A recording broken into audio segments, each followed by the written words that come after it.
inicio la grabación de esta actividad educativa para la Universidad Nacional Abierta de a Distancia, UNAP.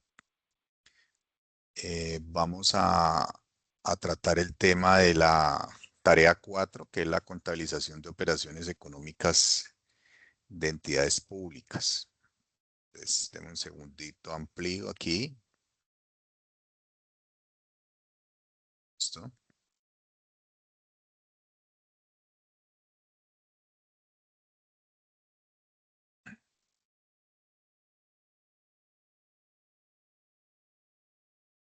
Pues, nuevamente reitero la bienvenida a todos los estudiantes, los que están presencial en esta actividad y para los que posteriormente harán uso de la grabación para identificar todas las actividades de la fase 4. La idea es que hoy vamos a trabajar todo lo concerniente a la actividad 4, que no es solo un trabajo más.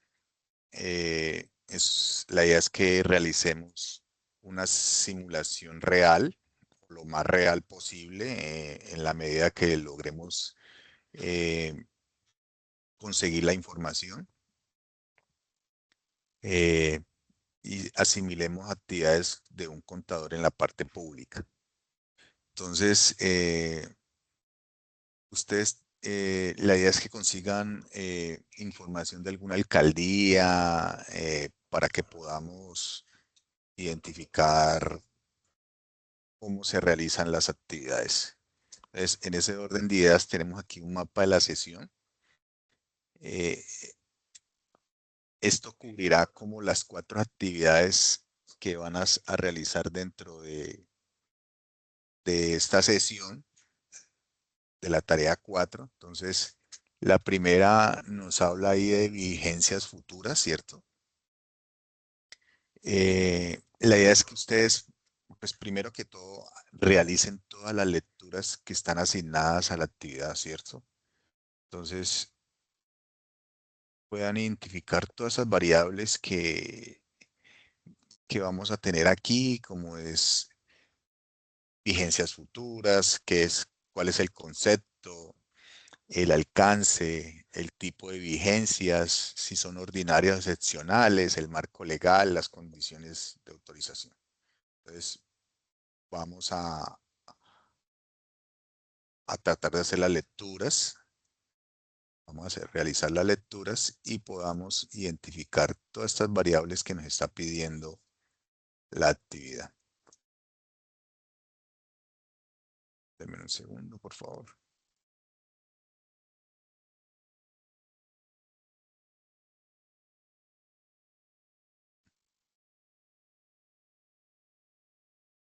También vamos a hablar un poco o a trabajar un poco sobre lo que es el presupuesto de la alcaldía y el sistema de gestión de participación, el sistema general de participación, que ya hemos trabajado en actividades anteriores, pero vamos a traerlo nuevamente a colación.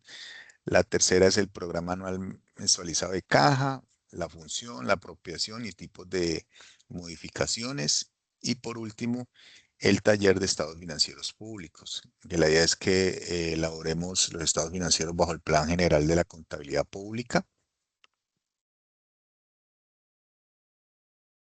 Entonces, aquí vamos a hablar un poco de temas conceptuales sobre las actividades. Entonces, vamos a hablar un poco de qué son vigencias futuras.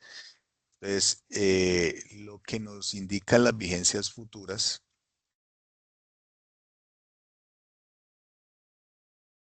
ustedes saben que el presupuesto público tiene como regla tiene un periodo de un año, la vigencia es de un año, arranca con el periodo desde el 1 de enero hasta el 31 de enero del año, por decir algo. En este momento está corriendo el presupuesto del 1 de enero del 2026 al 31 de diciembre del 2026. Entonces, la idea es que nosotros entendamos que son vigencias futuras. Entonces, la explicación más sencilla es qué pasa si un proyecto dura más de un año. Entonces, nuestro presupuesto o la norma general dentro de los presupuestos de las actividades en las entidades públicas es que las actividades deben hacerse durante el periodo designado, o sea, en este momento está corriendo el año 2026 y estamos hablando del presupuesto para ese año. Entonces, digamos o hagamos un ejemplo. ¿Qué pasa si un proyecto dura más de 3 años? O sea, un ejemplo, construir un hospital en 3 años. La idea es que se tiene que hacer el proyecto y ese proyecto va a cubrir vigencias futuras. Nosotros sabemos que todas las entidades oficiales tienen unos rubros de ingresos que vienen de la participación estatal y le entrega a cada entidad o una alcaldía tiene sus ingresos y tiene su presupuesto. Pues como lo hablamos ahora, la idea es que nosotros, las entidades oficiales, tengan, tengan un presupuesto anual y en este caso, como el ejemplo que estamos hablando acá, la entidad quiere construir un hospital y lo va a hacer a 3 años. Entonces, ahí ya no se cumpliría la norma general que estamos hablando del presupuesto anual, sino que ya la entidad debe cubrir con vigencias futuras, o sea, con ingresos adicionales para cubrir un proyecto a 3 años. Si estamos hablando del proyecto durante el periodo de ejecución del 1 de enero al 31 de diciembre, diríamos que estamos cumpliendo dentro del presupuesto. Pero si ya esa actividad se pasa a 2 o 3 o 4 años, ya estamos hablando de vigencias futuras. Deme un segundo, voy a darle ingreso a un estudiante.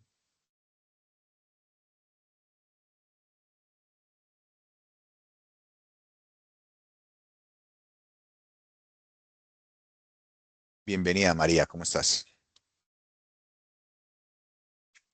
¿Nos confirma si nos escucha y estás viendo la diapositiva?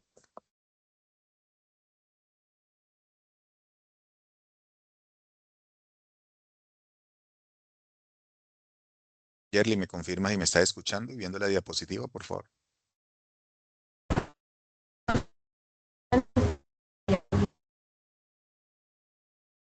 Listo. Entonces estábamos hablando de lo que son vigencias futuras, ordinarias y versus excepcionales. Entonces, hablábamos de que todas las entidades oficiales pues, tienen un presupuesto anual donde deben ejecutar todos los proyectos, pero si este pasa a 2, 3 o 4 años el proyecto, ya las entidades deben tener unas vigencias futuras para poder cubrir esa proyección de, valga la redundancia, del proyecto. Hablábamos de un ejemplo de un hospital, donde el hospital está proyectado a construirse en 3 años y pues va a pasar por el umbral del año, que es el presupuesto permitido, y va a tener que tener, debe obtener recursos de vigencias futuras, o sea, de años siguientes que no se, ni siquiera se han presupuestado. Entonces, por eso se habla de vigencias futuras. Entonces, la idea es que ese hospital va a tener que cubrir recursos adicionales para años siguientes. Como lo hemos venido estudiando y lo hemos venido hablando, el presupuesto de las entidades cubre un año, del 1 de enero al 31 de enero, para este ejemplo del año 2026, y si ya sobrepasa ese año, pues ya estamos hablando de vigencias futuras. Entonces aquí traemos dos tipos de vigencias futuras ordinarias y vigencias futuras excepcionales. Entonces vamos a hablar de las vigencias ordinarias. Esta vigencia ordinaria es, está amparada con el artículo 10 de la Ley 819 del 2003. Entonces nos dice, la ejecución inicia con presupuesto de la vigencia en curso. Requiere apropiación mínima del 15% de la vigencia que se autoriza. El monto y plazo deben consultar el marco fiscal de mediano plazo. Proyectos de inversión que superen el periodo de gobierno requieren declaratoria de importancia estratégica por COMPES, ya sabemos que es el COMPES, con al fiscal del CONFIS. Entonces, ¿qué es una vigencia futura ordinaria? Que requiere como mínimo una apropiación mínima del 15% de la vigencia en que se autoriza. Dentro del marco donde se autoriza debe tener como mínimo un 15% de apropiación. O sea, debemos tener un recurso mínimo para ese. Y adicional, pues tenemos que verificar los plazos y montos según el marco fiscal de mediano plazo, el COMPES y el CONFIS. Entonces, esto debe tener varias situaciones para poder ser una vigencia futura ordinaria o excepcional. Entonces, la ordinaria es esa que mínima el 15% de la vigencia actual autorizada. Entonces, ahora vamos a hablar de las vigencias futuras excepcionales. ¿Qué necesitan? Primero, primero está amparada en el artículo 11 de la Ley 819 del 2003. La ordinaria es el artículo 10 y la excepcional el artículo 11. La excepcional, ¿qué es? La ejecución aún no ha iniciado en la vigencia en que se autoriza. Se usan para proyectos que no pueden interrumpirse: seguridad nacional, servicios públicos excepcionales, infraestructura crítica. En entidades territoriales las autorizan la Asamblea o el Consejo Municipal con concepto previo de la Secretaría de Hacienda. Entonces, la ordinaria es que ya hay una apropiación del dinero por decir algo, en el transcurso de este presupuesto se autoriza un 15% de esa vigencia, mientras que las excepcionales estamos hablando de esas que se proyectan, pero la ejecución aún no ha iniciado, ¿cierto? Entonces, por decir algo, vamos a construir un hospital y vamos a arrancar este año. Entonces, arrancamos y apropiamos como mínimo un 15% de la vigencia y es una vigencia futura ordinaria porque ya se aprobó y arranca en este periodo. Mientras que esas vigencias futuras excepcionales son aquellas que se aprueban, pero apenas van a arrancar, por decir algo, en el siguiente periodo. Ejemplo, vamos al mismo hospital. Una vigencia ordinaria es que se aprueba el proyecto en este periodo, arranca este periodo y se aprueba como mínimo el 15% de la apropiación para por qué arranque ese hospital. Y una excepcional es que se aprueba con vigencias futuras, pero va a iniciar en el siguiente periodo. O sea, el hospital se va a comenzar a construir en el 2027 o en el 2028. Ya está aprobado todo, se hace el debido proceso y se autoriza una vigencia futura excepcional.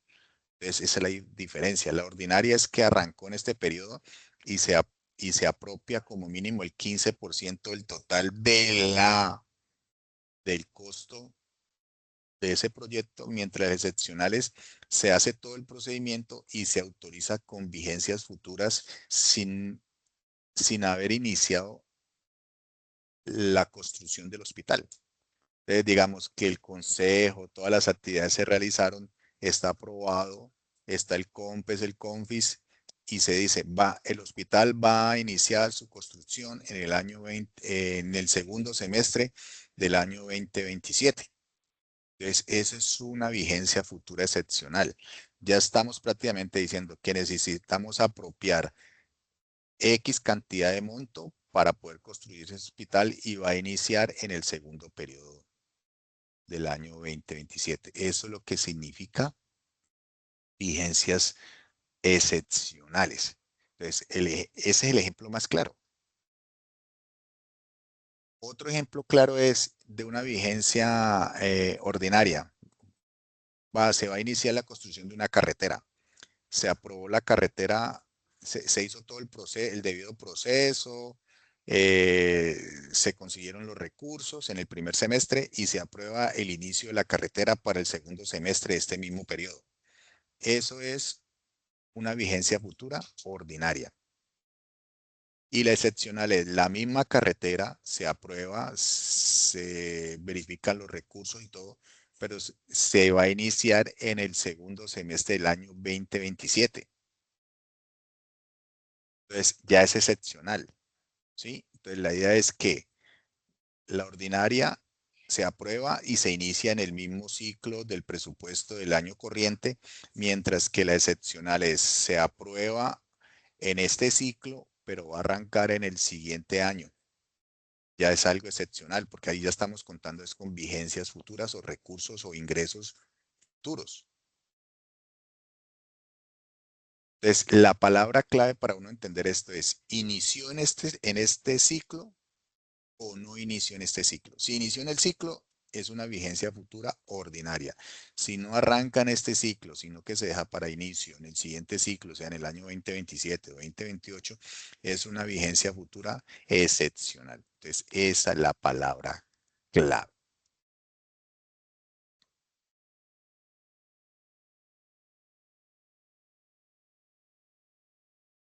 Entonces, identificación de vigencia futura. Entonces, aquí vamos a poner en práctica un caso real para que distingamos la vigencia futura aplicada y cuáles son sus requisitos. Entonces dice caso A, vamos a hablar de la gobernación del Valle del Cauca, ¿cierto?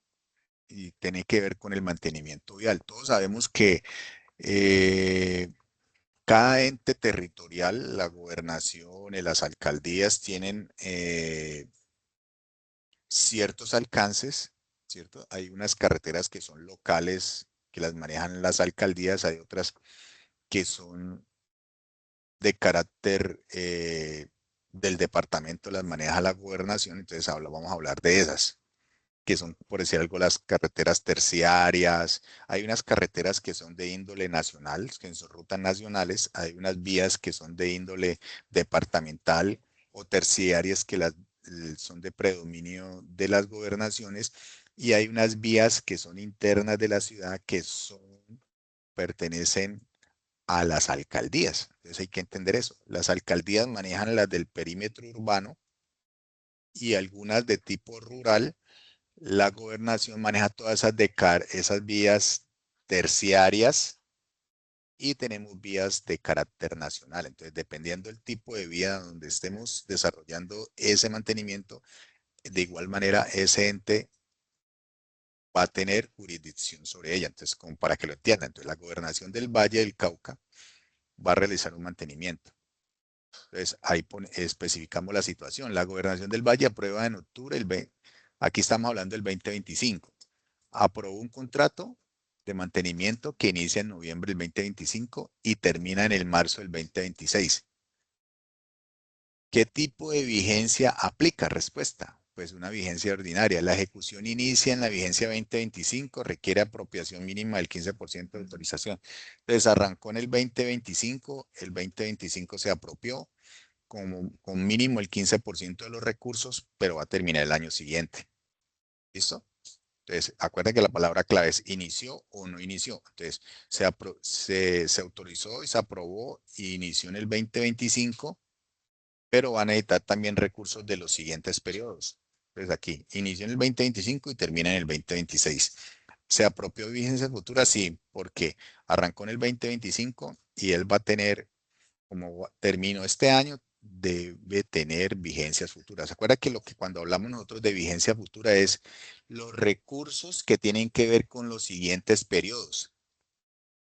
¿Sí? Entonces, yo siempre hago, como para entender esto, es como cuando las personas que te vengan un salario, su salario de su vigencia ordinaria es el que acaba de recibir, por decir algo, las personas que reciben salarios mensuales, desde el 1 al 30 de junio, esa es su vigencia ordinaria. Pero si él quiere hacer un proyecto, él va a requerir de qué? De salarios futuros, ¿sí? Porque, por decir algo, no le alcanza el salario de este mes, él dice, no, con el salario de los 2 siguientes meses, de ahí me voy a apalancar para obtener recursos para poder terminar el periodo. Entonces, no le alcanza el salario de un mes, sino que requiere salarios futuros que no ha percibido todavía, pero que van a necesitar de ahí obtener un recurso para poder. Es como cuando yo compro algo a crédito. Digo, voy a comprar algo a crédito a 3 cuotas. ¿Usted qué tiene? Digo, pues, tengo una parte, tengo un mínimo del 15% para comprar un televisor y el resto lo va a poner a 3 cuotas. Entonces usted paga una parte con su recurso y va a tener que prorrogar con vigencias futuras el pago del saldo. Es como una similitud, hablándolo así como muy sencillo. El caso B dice, el municipio de Bucaramanga quiere construir un colegio nuevo. Entonces, ¿cuál es la situación? Pues el municipio quiere construir un colegio nuevo con recursos del 2025 para iniciar la construcción del colegio en el 2026, si que haya ejecución en el 2025. ¿Qué tipo de vigencia futura? La excepcional. ¿Por qué? Porque él proyecta toda la ejecución en el 2025, pero no comenzó a construir en el 2025, sino que lo dejó para arrancar en el 2026, para que lo tengas en cuenta. En el 2026 es que va a arrancar la construcción. ¿Listo? Para que lo tengan muy en cuenta.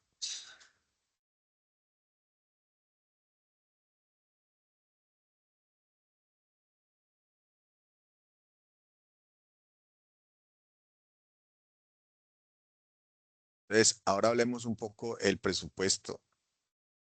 Ya sabemos qué presupuesto, ¿cierto? Presupuesto es identificar todas las necesidades, hablándolo desde el sector público, todas las necesidades que tiene una entidad y acumular esa información para poder que desde la nación le entregue esos recursos, hablándole de un ente territorial, ¿cierto? Entonces, el ente territorial acumula toda la información, presupuesta sus necesidades, entrega la información y la entidad central le entrega a la entidad territorial esos recursos para poder que ejecute todos sus presupuestos. ¿Listo? Entonces, el presupuesto, ya sabemos, es el corazón, hablándolo del sector público, es el corazón del sector público. ¿Por qué? Entonces, imagínese su vida cotidiana.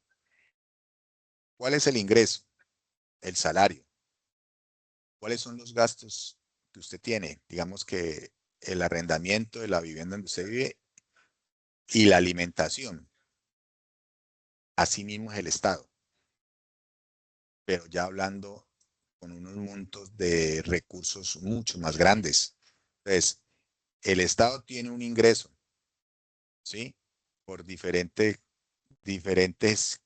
calidades de ingresos, desde los impuestos que pagamos nosotros, los impuestos y los recaudos que pagan las empresas, las entidades estatales que tienen capacidad de obtener ingresos adicionales como Ecopetrol y las diferentes empresas del Estado, ¿cierto? Entonces, entonces todos esos recursos que ingresan al Estado deben estar planeados, ¿sí?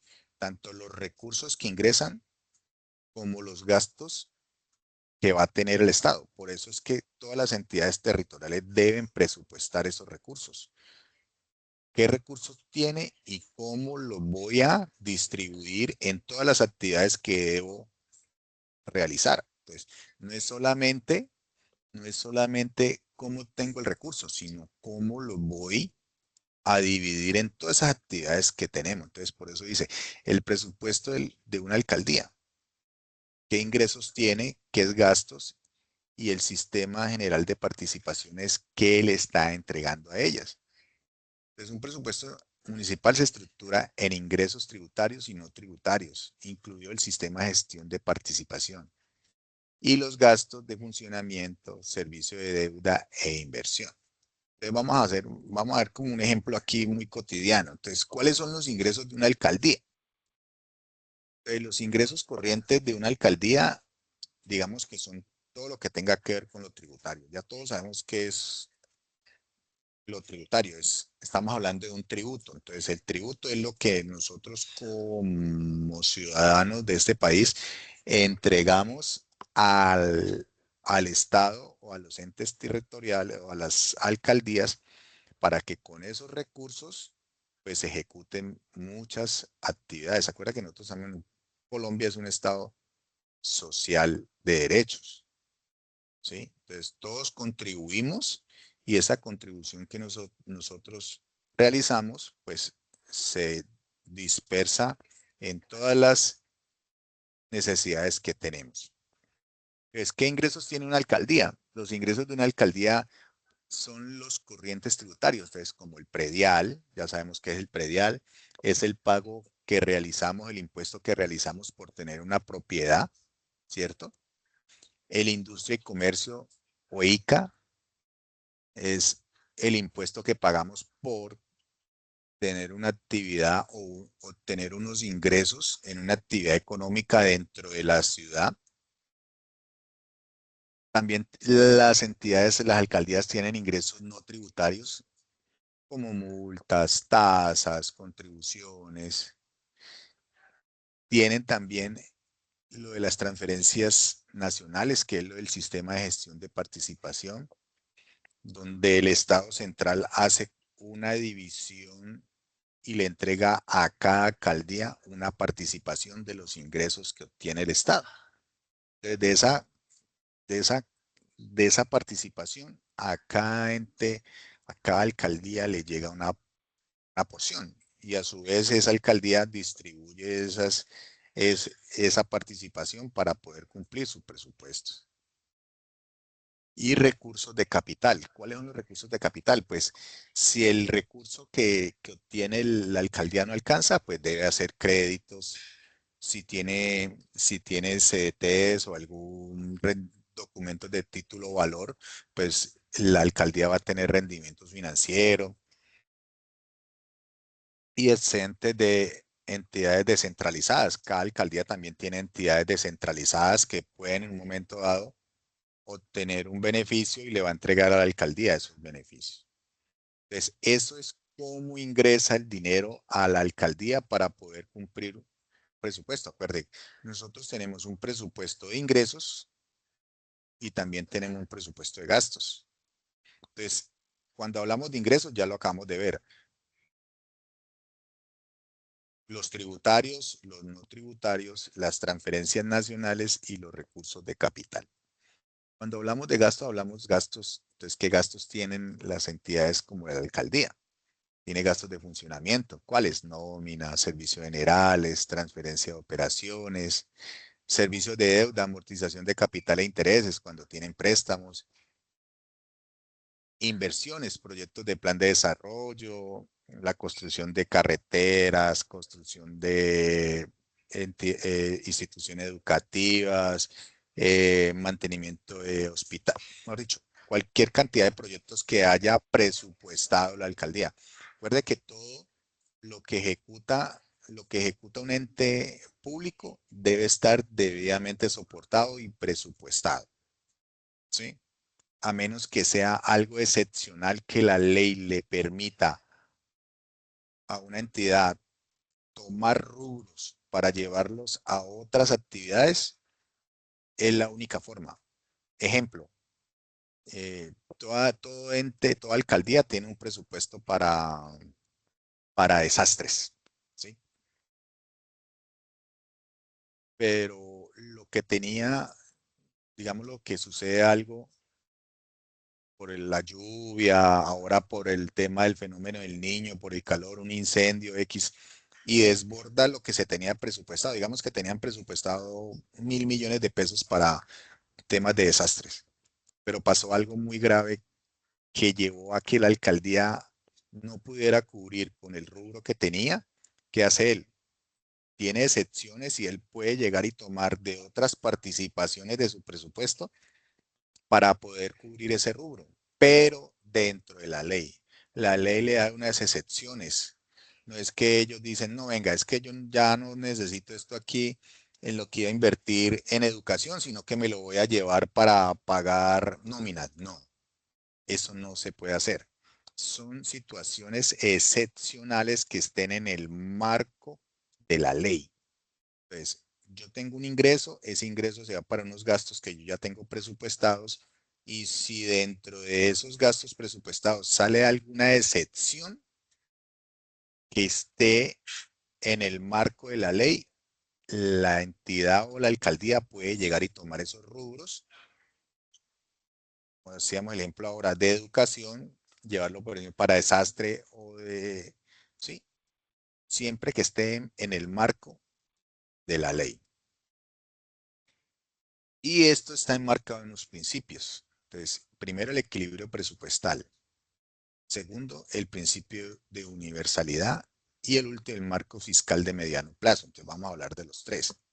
Entonces, el primer principio rector es el equilibrio presupuestal. Entonces, ¿cuál es el principio? Que todo ingreso está soportado por un gasto aprobado. Entonces, lo que hemos venido observando y viendo y estudiando desde temas anteriores. Las entidades presupuestan con anticipación. En este momento ellos ya tienen que estar organizando presupuesto y todo, porque ya sabemos que en septiembre se entregan estos presupuestos para la vigencia 2027. Pues, ¿cuál es la idea? Que se entregue al ente nacional qué presupuesto va a generar de gastos en el año 2027, para así el sistema de participación entregue unos rubros, la entidad local con sus ingresos tributarios, no tributarios, recursos de capital, pueda llegar y cumplir ese presupuesto. Por ejemplo, digamos que la alcaldía necesita presupuesto de 1.000 millones de pesos, un valor irrisorio pues para una entidad como estas. Entonces, ellos saben que de la transferencia nacional les van a dar cierto porcentaje de cada uno de esos rubros de los ingresos va a obtener para poder cumplir ese presupuesto de gastos. Entonces, ese es el equilibrio. Entonces, si yo sé o la entidad sabe que solamente puede llegar hasta 1.000 millones de pesos, ellos no pueden proyectar más allá, ¿sí? Porque primero tendría que salir a endeudarse más, tendría que buscar la forma de obtener más recursos por medio de la parte tributaria o salir a buscar créditos, ¿sí? La idea es que todas las entidades oficiales tienen un nivel de endeudamiento y no pueden desbordar eso. Entonces, por eso es el equilibrio presupuestal. Los ingresos deben ser igual al total de los gastos aprobados. Si a la alcaldía de Palmira, en el caso de la ciudad donde yo vivo, le aprueban 1.000 millones de pesos de gasto, pues él debe tener ese principio presupuestal. Debo por lo menos llegar y cubrir ese nivel de gastos que va a tener para la vigencia 2027 con el nivel de ingresos del año corriente, ¿cierto? Entonces, no me puedo, ¿qué? Extralimitar en ese nivel de gastos. Luego seguimos hablando del principio de universalidad. Dice, todos los ingresos y gastos deben estar incluidos en el presupuesto. Desde el primero fue el equilibrio. Si yo gasto 1.000, debo tener los mismos 1.000 de ingresos para poder tener un equilibrio. No puedo decir, vea, las entidades oficiales no pueden tener ni déficit ni superávit. O sea, yo no puedo tener un beneficio ni puedo quedar por debajo de lo que voy a gastar. Siempre debo estar ¿qué? Equilibrado, o sea, un equilibrio total. Entonces, el principio de la universalidad es ese. Todos los ingresos y gastos deben de estar incluidos en el presupuesto. Entonces, si yo digo que voy a tener un nivel de gasto de 100, los ingresos que voy a obtener van a ser para cubrir lo que yo ya reporté. Por eso les decía yo ahora algo, a menos que haya algo excepcional y que el marco de la ley del presupuesto le permita a usted obtener recursos adicionales, lo puede hacer. Si no, usted debe cumplir el principio de la universalidad, que esos ingresos sean los pactados para poder cubrir los gastos y estén incluidos dentro del presupuesto.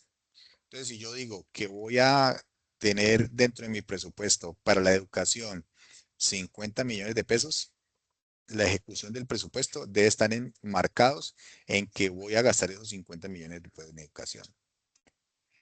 ¿Sí? No puede ser ni menos ni más. Si yo gasto menos o gasto más de ahí, todo tiene que estar enmarcado dentro de la norma o la ley del presupuesto nacional, ¿cierto? Por eso es que hablamos del marco fiscal de mediano plazo, que orienta la sostenibilidad fiscal de mediano plazo. ¿Mediano plazo qué es? Pues el año.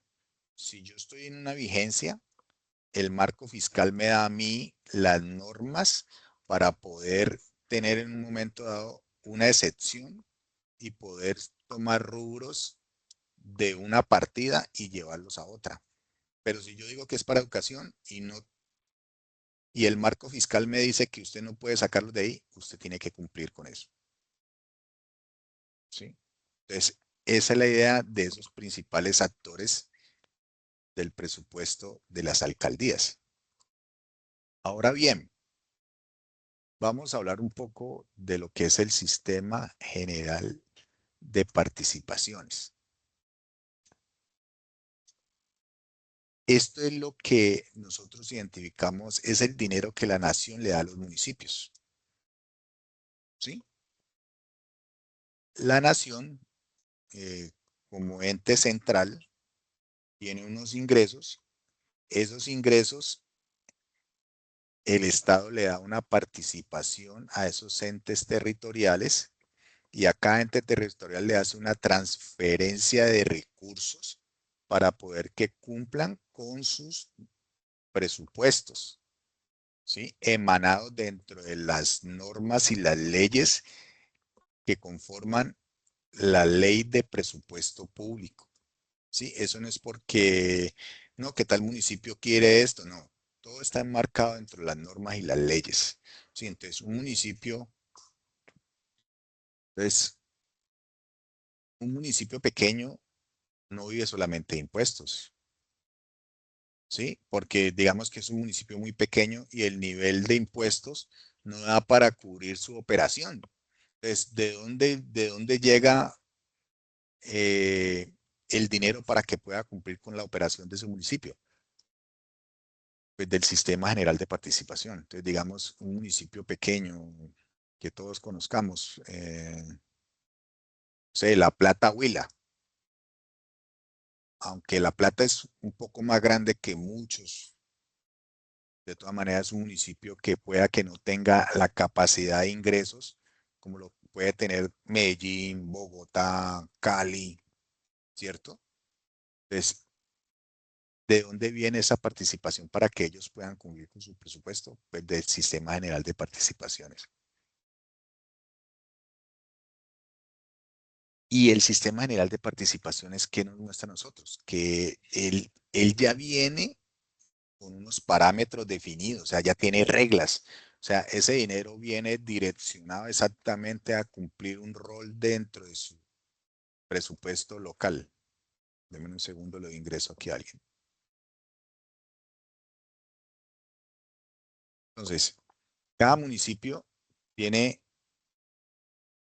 un presupuesto dependiendo del tipo de municipio, porque acuérdense que nosotros tenemos los municipios y las entidades, alcaldías en nuestro país tienen una calificación por sus ingresos, por su tamaño. Dependiendo de eso, van a estar o van a participar en el Sistema General de Participación, ¿cierto? Y ese rubro que envía el Estado tiene unas reglas. Entonces, esas reglas definen el municipio en qué va a destinar esos rubros, o sea, en qué y cómo lo va a hacer. Entonces, el municipio destina la mayor parte de sus ingresos de transferencias con porcentajes de ley por sector. Me explico. El sistema de participación, lo dice acá, son los recursos por la nación a los departamentos y municipios. Entonces, eso está emanado en un acto legislativo. ¿Hacia dónde se va el mayor rubro del Sistema General de Participación? A la educación. Entonces, el 58.5% de esos rubros que destina el Estado en participación para cada municipio, el 58.5% en la actualidad se va para educación. El 24.5% para la salud. El 5.4% agua potable y saneamiento y 11.6% a propósitos generales, o sea, de libre destinación. ¿Sí? Entonces ellos van a tener un rubro pequeño que le van a decir, esto va a ser de libre participación, pero va a estar emanado o concentrado entre el presupuesto que ha presentado esa entidad. No quiere decir que yo voy a decir, no, es que me va a llegar este rubro, yo voy a gastar. No, es de libre, es de libre destinación, pero usted ya lo enmarcó. Digamos que no tiene nada que ver con educación, con salud, con servicios públicos, sino que digamos que es para el mantenimiento locativo de la sede administrativa de la alcaldía. Eso es libre destinación. Que es para adecuaciones de parques recreativos, ¿sí? Es algo diferente. Si vemos prácticamente el 90% del sistema de participación va a tres rubros: educación, salud y servicios públicos, lo que tiene que ver con agua potable y saneamiento básico. Entonces ahí nos muestra lo que yo les decía ahora, cada municipio tiene categorías. Entonces, municipios de categoría 4, 5 y 6 pueden usar hasta el 42% de este recurso en propósito general para libre destinación. Entonces, esos municipios que son los grandes les van a dar la posibilidad de que ese rubro sea de libre destinación para que puedan, de acuerdo al presupuesto que tienen, le den destinación a esos. Acuerden que el Estado entrega el recurso, ¿cierto? Pero la entidad que recibe el recurso no es que, venga, no, yo me lo gasté, no, no, tiene que enviar los reportes y de acuerdo al presupuesto, tiene que hacer las asignaciones presupuestales para que se cumpla el presupuesto que planteó. No es que yo me voy a gastar el dinero y no voy a reportarlo en qué, cómo y cuándo, no. Todo tiene una destinación y ellos deben cumplir con la ley.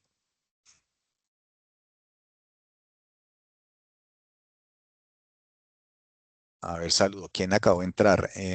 Charlem, buenos días. Hola, muy buenos días. ¿Cómo ¿Cómo está? estás? ¿Sí estás viendo la Bien. diapositiva y escuchando bien? Sí, sí. Ah, bueno, listo. Entonces Ok. sigamos. Gracias, Charlem.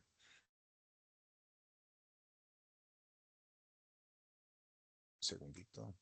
Se me perdió la diapositiva. Listo. Entonces, ya hablamos un poco del sistema de participación. Quería que lo entendieran. La idea es que el Estado como ente central, el Estado central, tiene a su bien unos recursos que a lo vez a cada municipio, dependiendo su categoría, su estado, su necesidad, le va a entregar unos recursos. Esos recursos, cada alcaldía, cada ente territorial al cual se les entrega ese recurso, pues los va a apropiar y los va a llevar y los va a dispersar dentro del presupuesto autorizado. Como ya les dije, o sea, la entidad recibe el recurso y lo va a destinar según lo proyectado dentro de su presupuesto. Si él necesita hacer algún cambio, tiene que ser algo excepcional o que esté marcado dentro de la ley del presupuesto nacional para el manejo de todas las entes territoriales. Si yo digo que ese rubro es para educación, el rubro tiene que ser destinado para educación.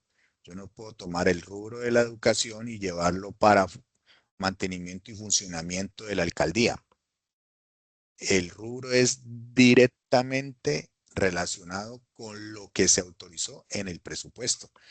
Yo no puedo tomar eh, por simplemente decisión propia de la alcaldía y llevar recursos que no están designados dentro del presupuesto. Si el presupuesto de educación es educación, si el presupuesto es para salud, es para salud. Si el presupuesto que me llegó lo tomo para libre destinación y no estaba apropiado para libre destinación, pues allí va a haber ya una situación que no está enmarcado en la ley del presupuesto. Ahora bien, vamos a hablar un poco del PAC. ¿Qué es el PAC? Entonces, una cosa es el presupuesto, otra es el dinero disponible. Entonces, me explico.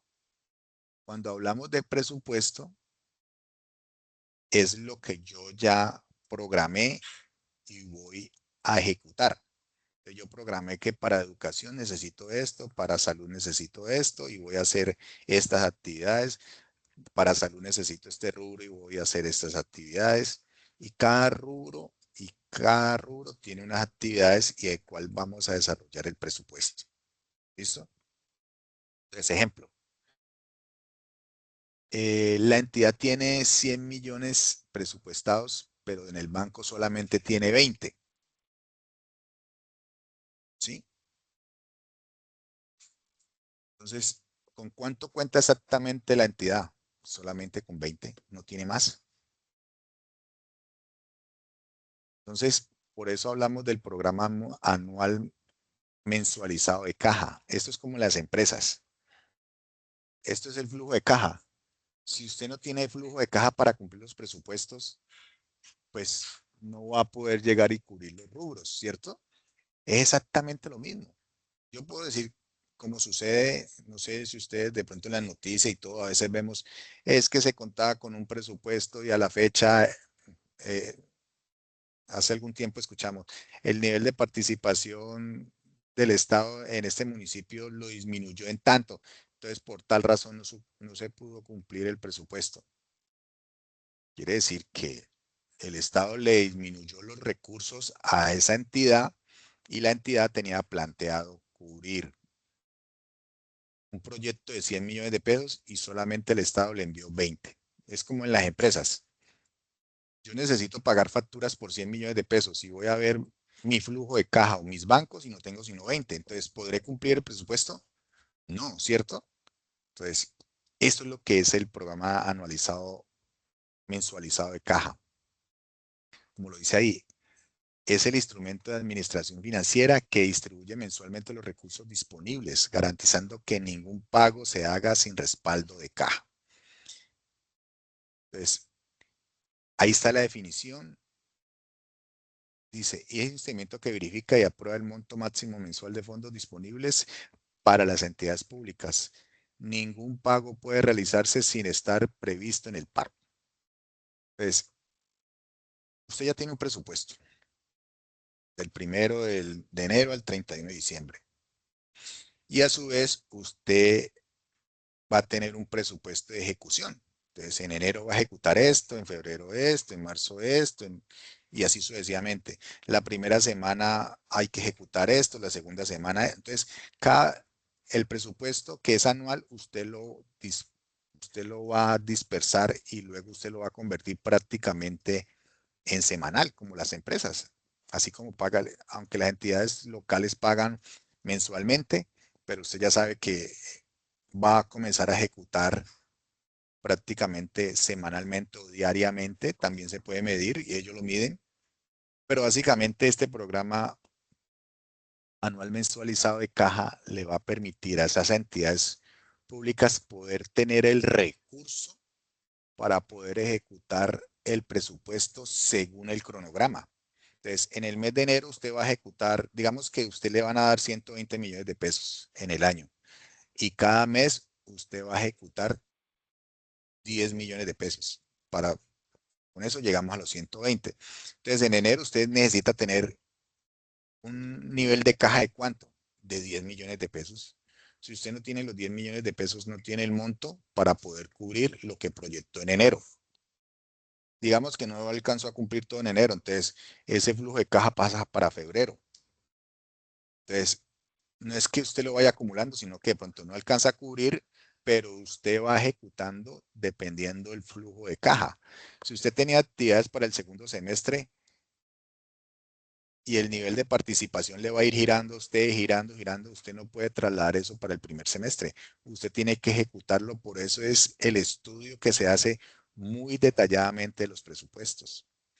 Si usted dice que va a ejecutar un proyecto a partir del segundo semestre, pues a partir del segundo semestre debe hacerlo. ¿Por qué? Porque no va a tener flujo de caja para poder hacerlo en el primer semestre. Entonces, por eso el ejemplo sencillo de que si yo digo que tengo presupuestado 100 millones de pesos para ejecutar, digamos que en junio, y voy al banco y miro, tengo 20, pues voy a tener un déficit de caja. Entonces, la idea de este pack o este programa es que usted pueda manejar los recursos y las entidades públicas tengan cómo cubrir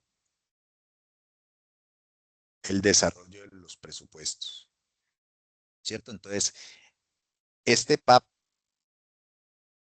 ¿qué función tiene? Como esos dos puntos que tenemos ahí. Primero, armoniza los ingresos con los pagos. Entonces, ¿qué ingresos tengo y qué pago debo realizar?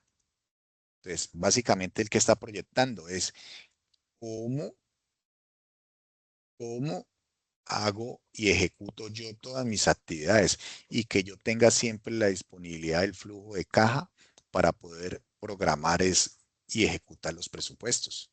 Entonces, esa es la función del PAP, del programa anualizado. Primero, que usted tenga los montos, ¿cierto? Y sincronice con ellos la disponibilidad de los recursos para poder ejecutar el presupuesto. Porque usted puede tener todo armonizado. Sí, este mes hacemos esto, el siguiente mes hacemos esto, ejecutamos la construcción de esta vía, el mantenimiento del hospital, pero resulta que va a hacer los pagos y no está armonizado. Usted va ejecutando el presupuesto de las actividades, pero resulta que en la caja no tiene cómo ir obteniendo los recursos para poder ejecutar las actividades. Entonces usted tiene que armonizar tanto las actividades con la disponibilidad de los recursos. En tercer lugar tenemos la aprobación. Entonces, esto lo aprueba anualmente o es autorizado por el CONFIS, ¿cierto?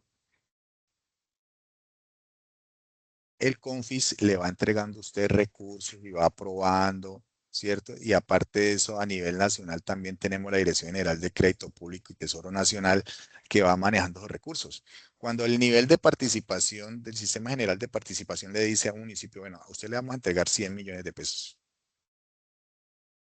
Listo. Usted ya tiene asignado un presupuesto de 100 millones de pesos, pero no quiere decir que le van a entregar los 100 millones de pesos. Así, no. Eso va a ir gradualmente, le van a ir entregando los recursos y aparte que le entregan los recursos, usted tiene que ir entregando unos informes de ejecuciones y todo para poder que el recurso siga siendo entregado. ¿Sí? Así se maneja. No es que no le vamos a dar 1.200 millones de pesos, sí, pero ¿cómo me los va a entregar y usted cómo los va a ejecutar? No es solamente que yo le entrego y ya, no. Venga, usted necesita 1.200 para este proyecto, entonces, ¿cómo se los entrego? Ah, dependiendo de los informes y las situaciones, como se vaya presentando la actividad del presupuesto, yo le voy entregando a usted la participación de ese recurso. Antes no. Listo, para que lo tengan muy en cuenta. Y la incidencia presupuestal. Evita déficit de caja, permite programar el endeudamiento a corto plazo y controla el flujo de recursos públicos. Entonces, esto es lo que yo les decía al inicio. Si yo tengo un presupuesto anual, tengo un cronograma de ejecución del presupuesto. Tengo un cronograma de pago a proveedores, un cronograma de ejecución del nivel del sistema general de participación. Entonces, esto, ¿qué nos evita? Que tengamos un déficit de caja. Ya todos sabemos que es un déficit. No tener el recurso necesario para hacer los pagos. ¿Sí? Llegado la hora de pagar a proveedores y no hay cómo pagarles. Llegó la hora de hacer los mantenimientos locativos, la ejecución del PAE, la ejecución de mantenimientos de instituciones educativas, tantas actividades que tienen los entes, las alcaldías, y no hay flujo de caja. ¿Por qué? Porque no hemos proyectado, no hemos organizado, no sabemos cuándo tenemos que pagar, no sabemos en qué momento hay que pagarlo. Entonces, esto nos ayuda a eso.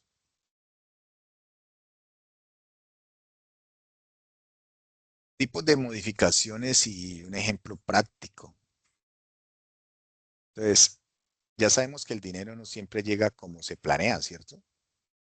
Entonces, los recursos estatales y los recursos locales, un ejemplo, la alcaldía puede tener proyectado que va a recaudar de ICA, de, el impuesto de industria y comercio, 100 millones de pesos. Y cerró la fecha de pago de los contribuyentes y no llegó a 100, llegó a 80. Y ella tenía proyectado 100 para poder cubrir el presupuesto de gastos de la alcaldía. Entonces no llegó allí. ¿Qué tiene que hacer ahora? El PAD debe adaptarse a la realidad, ¿cierto?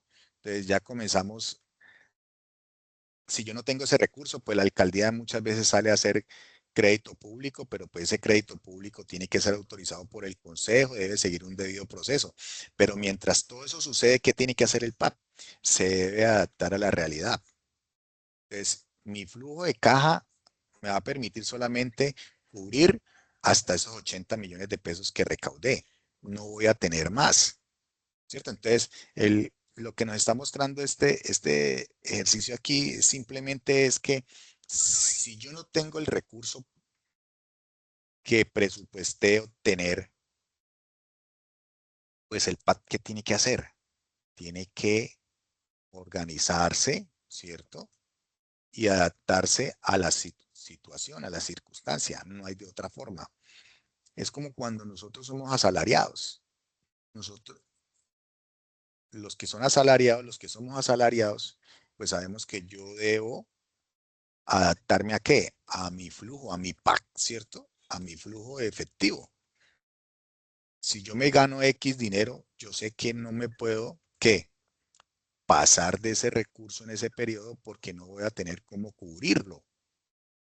Eso es lo que nos está mostrando el PAP. Si la entidad no tuvo los recursos necesarios, pues el PAC tiene que, ¿qué? Adaptarse, ¿cierto? Adaptarse para poder cubrir todas esas necesidades. Eso es lo que nos habla cuando hay alguna modificación como un ejemplo práctico de lo que es el PAC.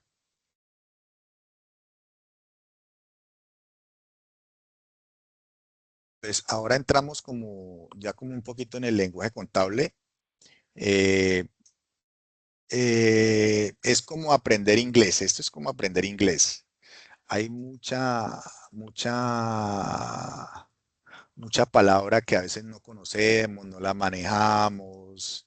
eh, pero por eso es que somos contadores. Es una profesión hermosa donde nosotros prácticamente aprendemos de muchas cosas, ¿sí? Entonces, por eso les decía yo, los que de pronto tienen esa facilidad de aprender el inglés, de hablarlo, de conversarlo, de leerlo,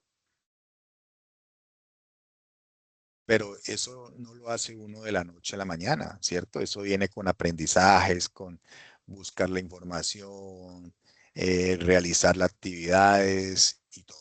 Entonces, por eso es que nosotros debemos tener como todos esos conceptos claros. Entonces, aquí hablando un poco, estamos hablando del Plan General de la Contabilidad Pública. En sus siglas es PGCP. Esta regula cómo las entidades públicas colombianas registran sus operaciones contables bajo el marco de la convergente con las NITs, ¿cierto? Entonces, a nosotros ellos nos regulan y nos muestran cómo debemos trabajar. Entonces, primero tenemos las PG, que son las normas, perdón, son las reglas. Y tenemos las NITs, que son las normas internacionales. Entonces, acuérdense, una cosa son las reglas y otras cosas son las normas.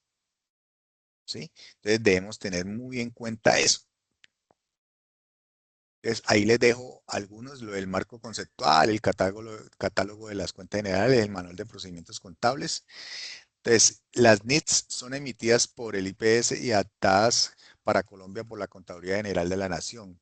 Convergencia hacia estándares internacionales. Recuerda que las NIF, las famosas NIF, son entidades que mantienen transformando la contabilidad, pero llevándola como a que sea más dinámica. ¿Sí? Aunque nosotros a veces vemos como todas estas normas y estos cambios como muy trascendentales, como camisa de fuerza, pero le ha ayudado mucho al Estado a transformarse. Uno de los cambios claves son los estados financieros, ¿sí o no?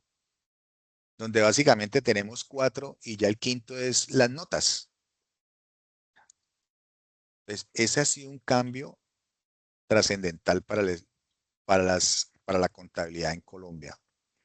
Toda esa transformación de las NIF, donde las empresas, las entidades públicas han tenido que adaptarse a esas nuevas normas.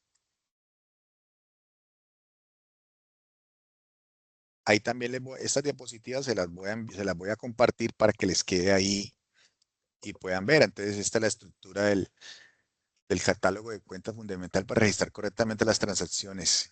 Entonces, tenemos los activos, los pasivos, el patrimonio, los ingresos. Aquí tenemos algunos ejemplos.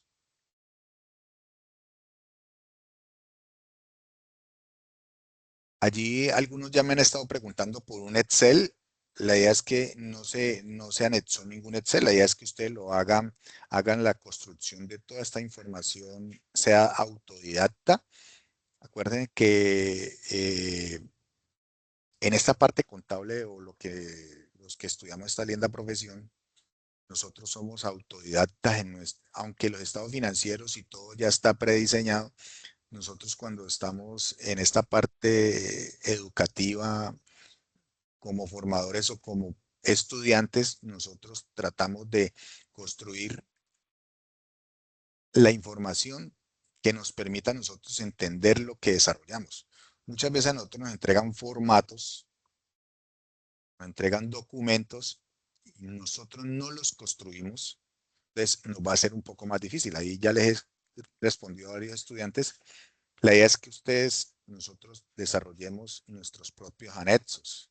Sí, ahí habla de un anexo, pero de pronto por allá no dice es construir el anexo uno. Sí, la idea es que nosotros lo construyamos, nosotros lo elaboremos. Ya varios me han enviado el cuadro donde están las transacciones y todo para que lo tengan muy presente.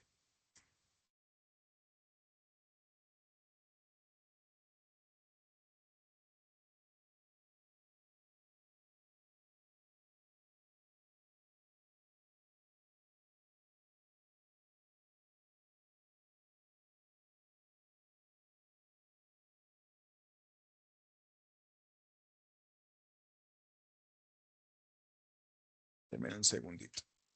Tomo aquí la foto.